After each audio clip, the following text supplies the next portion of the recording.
ဟိဝရတကယ်ကြီးများမင်္ဂလာပါဗျာဒီတစ်ပတ်တော့ကျွန်တော်သမီးကတွားခြင်းနေဆိုတာနဲ့ကျွန်တော်ဗန်ဆန်းကန်းကြီးမှာရှိတဲ့ဒီအာခွေရီယမ်ကိုကျွန်တော်ရောက်ခဲ့ပါတယ်သူတကယ်ချင်းနေလဲပါတာပေါ့နော်တကယ်ချင်းနဲ့ဆိုလို့ရှိရင်တော့သူဝင်ကြီးကိုမောင်နှမတွေဝန်ခွဲကဆင်အမျိုးကြီးလို့ပြောရမှာဗျကျွန်တော်တို့ပိုင်းအောင်ကတ်ရှိတဲ့အတွက်ကြောင့်ဝင်ကြီးအားတယောက်ကို80ပဲကြာပါတယ်ပိုင်းအောင်ကတ်မရှိတဲ့လူတွေပေါ့နော်အမြင်အနေတိုင်းကိုမရှိတဲ့ foreigner ဆိုလို့ရှိရင်တော့တယောက်ကိုဘတ်220ပေးရပါတယ်ခင်ဗျာဟုတ်ကဲ့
ကျွန်တော်ဒီဘန်ဆန်းကားပြတိုင်းမှာဆိုလို့ရှိရင်တော့တခြားငါးတွေကိုလာကြည့်နေဆိုလို့ရှိရင်တော့ဒီ jellyfish ပေါ့နော်နေရာမှာတော့လူတော်တော်လေးများပြီးတော့တော်တော်လေး crowded ဖြစ်တယ်ပေါ့နော်စူညံနေအောင်တော့တွေ့ရမှာဗျjellyfish တွေကိုတော့သူတို့တဘာဝနဲ့လိုက်အောင်ဆိုပြီးတော့ကျွန်တော်တို့မီးအမှောင်ချထားပြီးတော့ပေါ့နော်သူတို့ကရင်းတဲ့ဘက်မှာနေတဲ့ငါးတွေလို့ထင်တယ်ပေါ့နော်မီးမှောင်ချထားပြီးတော့သူတို့ကိုမီးနည်းနည်းလေးပေါ့နော်အဲ့ဒါလေးပဲပေးထားလေးတော့ရှိပါတယ်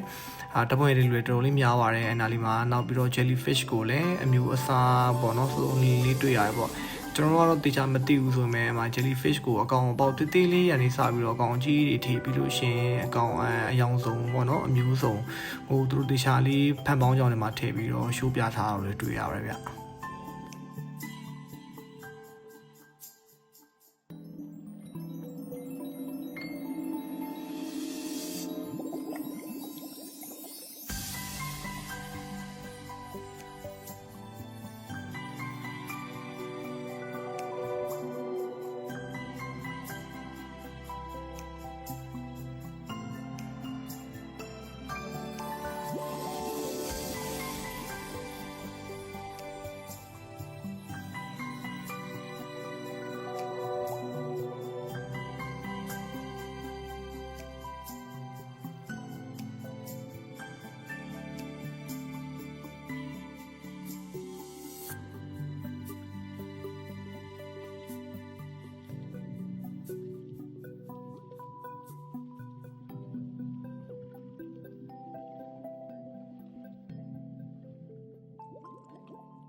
အခုမြင်တွေ့နေရတဲ့နေရာမှာဆိုလို့ရှိရင်တော့ဒီ9ခန့်အကြီးကိုမှကျွန်တော်တို့ဒီဖန်သားကို cut လုပ်ပြီးတော့ဗောနော်ကျွန်တော်ရေရောက်ထဲရောက်သွားတဲ့ပုံစံမျိုးလေးလုပ်ထားတယ်ပြီးလို့ရှိရင်အဲ့နားမှာနေအထဲကိုလမ်းကြည့်လို့ရှိရင်လည်းငါးရီရေကူးနေရမြင်ရတယ်နောက်ပြီးလို့ရှိရင်ကျွန်တော်ဒီတန်တာကြောက်တန်းလိုမျိုးဒီတမောအပြက်လိုမျိုးဟာမျိုးလေးလည်းထည့်ထားပေးရမျိုးလေးရှိရဗောနော်တကယ်တော့အဲ့ဒါကငါးစာကျွေးတဲ့ show တွေပါလည်းရှိရဗောအဲ့ကန်ကိုဒီဘက်ကနေမြင်ရတဲ့နေရာရှိရဗောနော်တစ်ဖက်မှာလည်းထိုင်ကြည့်လို့ရတဲ့နေရာလေးရှိပါတယ်ဗျအဲ့နေရာမှာလည်းတပ်ပုံလေးတော်တော်ရိုက်ကြတာကိုတွေ့ရပါတယ်လူလေးတော်တော်လေးစီပါတယ်ဗျဒီနားလေးမှာတော့ဟုတ်ကဲ့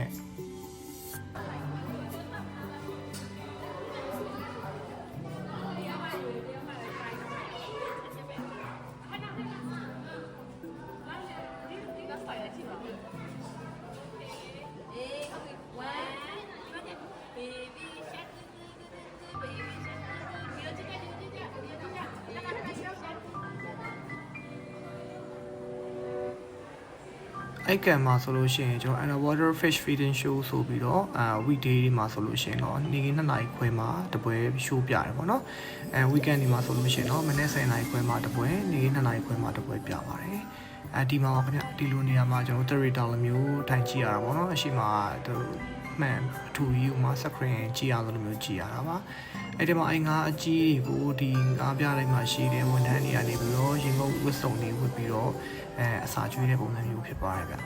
ဒီနားလေးကတော်တော်လေးလည်းလှပါတယ်ဒီမှာလူလေးလည်းတော်တော်လေးစီပါတယ်ဗျနောက်ပြီးလို့ရှိရင် easy time ပြီးတော့ကြည့်ရတော့ relax လေးဖြစ်ပါတယ်ဓာတ်ပုံရိုက်တဲ့လူတွေလည်းတော်တော်လေးကိုများတာတွေ့ရပါတယ်ဗျဒီနားလေးကတော့ဒီဘက်အဆောင်မှာဒါအစီဆုံးနေရာလို့ပြောလို့ရပါမယ်ခင်ဗျဟုတ်ကဲ့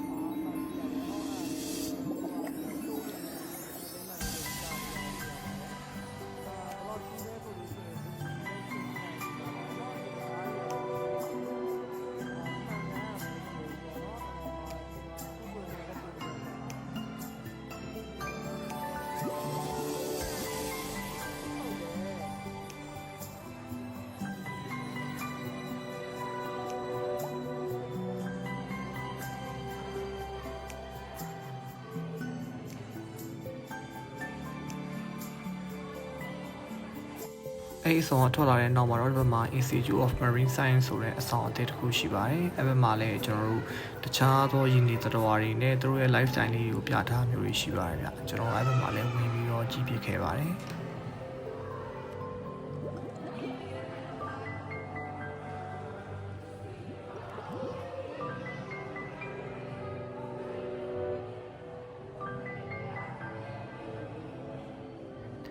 အဆောင်တစ်ဆောင်ကွဲသွားရဆိုပေမဲ့လက်မှတ်စစ်တဲ့လူမရှိတာကြောင့်ကျွန်တော်လက်မှတ်နောက်တစ်ခေါက်ထပ်ဝယ်စရာမလိုပါဘူးပထမတစ်ခေါက်ဝယ်ထားတဲ့လက်မှတ်နဲ့ပဲဒီဘက်အဆောင်တွေကိုလည်းကျွန်တော်တက်ကူးလာခဲ့လို့ရပါတယ်ခင်ဗျ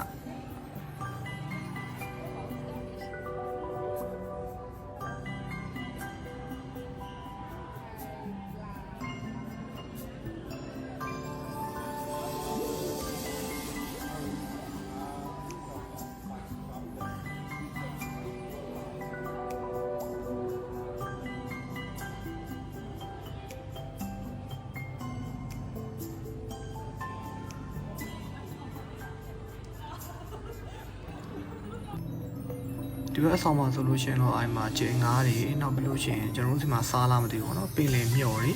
နောက်ပြီးလို့ရှိရင်ကျွန်တော် stingray ပေါ့နော်ကျွန်တော်ငလေးကြောက်လို့ခေါ်လာမသိဘူး stingray တွေနောက်ပြီးလို့ရှိရင်ကျွန်တော်တို့ဒီမှာချောင်းသားငွေဆောင်သွားလို့ရှိရင်လှလာရောင်းကြတဲ့တန်ပချုပ်လိုကောင်းလေးတွေကိုလည်းတခြားလေးဒီမှန်ပေါ့နော်ရေကန်လေးနဲ့သူတို့လုပ်ပြီးတော့ပြသထားတာကိုတွေ့ရပါတယ်ဗျ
ဒီဘက်အဆောင်မှာဆိုလို့ရှိရင်တော့ဒီလိုတန်တာကြောက်တန်းပေါ့နော်ရေရောက်ပုံစံမျိုးကိုဖန်ပေါင်းကြောင်နဲ့ထည့်ပြီးတော့ပြထားတဲ့နေရာကလေ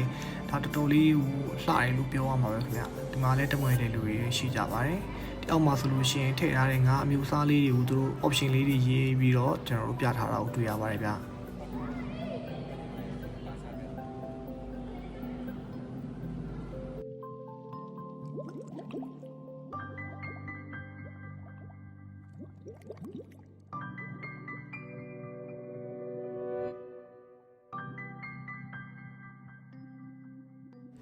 ဒီနေရာတော့ဒီဘက်အဆောင်မှာအကောင်းဆုံးနဲ့လူကြိုက်အများဆုံးလို့ပြောရမယ့်နေရာပေါ့နော်ကျွန်တော် underwater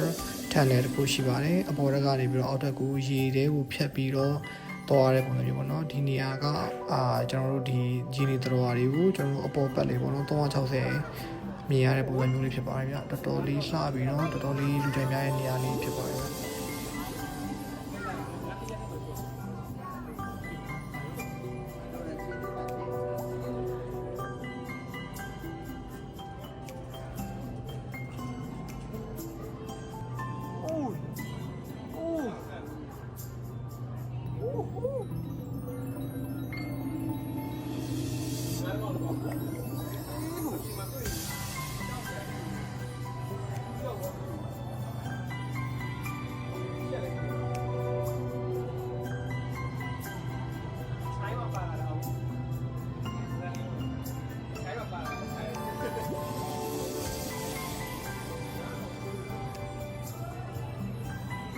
အခုဆိုရင်တော့တန်တယ်ဝင်ပေါက်နောက်ရောက်နေဖြစ်ပါတယ်။ဒါဒီကားရောဝင်နေပေါ့နော်။ဒီတန်တယ်အောက်ကနေပြီးunderwaterတန်တယ်ကနေဝင်ရမှာဖြစ်ပါတယ်။ကျွန်တော်ရှေ့ဆိုရင်တန်တယ်ဝင်ပေါက်စာပါရင်နောက်နေပါပေါ့နော်။တော့ဒီမှာငါရဲ့ရုပ်ကျွင်းတွေအဲ့လိုမျိုးကျွန်တော်တို့ဟိုလောက်တာရှိ Republic ကလောက်တာရှိရယ်။ဘာငါးတွေဘယ်တစ်ခုနှစ်ကဘာငါးတွေလဲဘယ်ကဘာစဘာတွေလဲပြီဘလောက်မှနေလဲစသဖြင့်ပေါ့နော်။အဲ့လိုမျိုးရေးထားရှိပါတယ်။ကရုဏာချစ်ကြပါကျွန်တော်တို့တက်နေအဝင်ပါပြပြော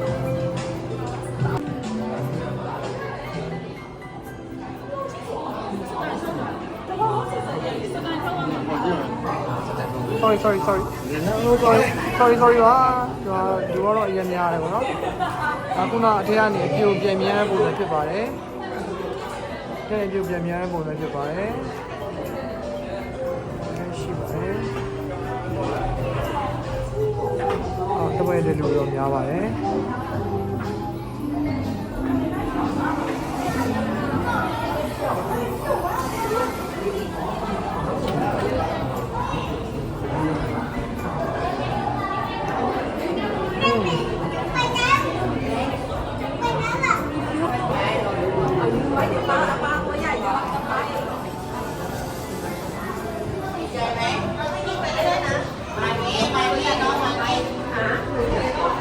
โทษนะครับ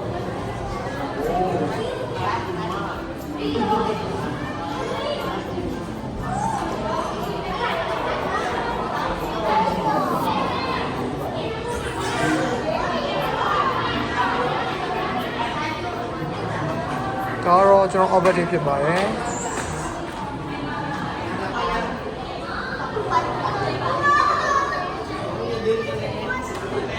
ကျွန်တော်ဖြစ်လာခဲ့တဲ့ underwater တက်လေးဖြစ်ပါတယ်ကျွန်တော်ထွက်ပေါက်မှာတော့ souvenir ဆိုင်လေးဆိုင်ရှိပါတယ်ကလေးတွေကိုအမှတ်တရပေါ့နော်ဝယ်ဝါးပေးခြင်းနဲ့လက်ဆောင်ဝယ်ဝါးပေးခြင်းနဲ့ဆိုရင်ကျွန်တော်အယုံလေးတွေအင်ဂျီလေးတွေရေဘူးဝစုံလေးတွေစသဖြင့်ရောင်းတာတွေတွေ့ရပါတယ်မှုပွားရုပ်လေးရောင်းတယ်ဘယ်မှာဆိုရင်ရေဘူးဝစုံလေးရောင်းတယ်ဘယ်မှာဆိုရင်အယုံလေးရောင်းတယ်ပေါ့နော်ပြီးလို့ရှိရင်မှာဆိုရင်ကျွန်တော် kitchen လေးလည်းရောင်းတယ် tissue လေး kitchen လေးလည်းရောင်းတယ်ဆက်ပါမယ်ဘာမှဆိုလို့ရှိရင်အယုံလေးလည်းရှိပါတယ်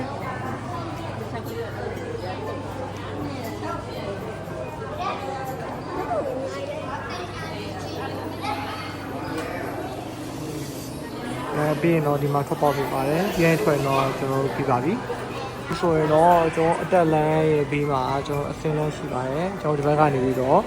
အထွက်ပေါ်တော့ A6 ကနေပြီးတော့ပြန်ထွက်လာပဲဖြစ်ပါတယ်။ပြီးလို့ရှိရင်ကျွန်တော်ဒါဆိုလို့ရှိရင် ခုနကဟို jellyfish ရှိတဲ့အဆောင်ပေါ့နော်အဲ့ဒါအဆောင်ဘေးကလမ်းနေပြီးတော့ကျွန်တော်ပြန်มาဖြစ်ပါတယ်ဗျအခုကျွန်တော်တော့ပြန်ရတော့နော်ဆိုတော့ဒီဘလော့လောက်ပါပဲဗျနောက်ဒီမှာနောက်ဘက်ဒီမှာဘယ်ဘက်ဒီဆက်သွားပြအောင်လဲဘာဘလော့တွေဖြစ်နေလဲဆိုတာမျိုးကိုတော့စောင့်ကြည့်ပြအောင်ဗျကျေးဇူးများတင်ပါတယ်ဒီမှာတကယ်ဆိုရင်ကျွန်တော်ထောက်ပါကြကျေးဇူးတင်ပါတယ်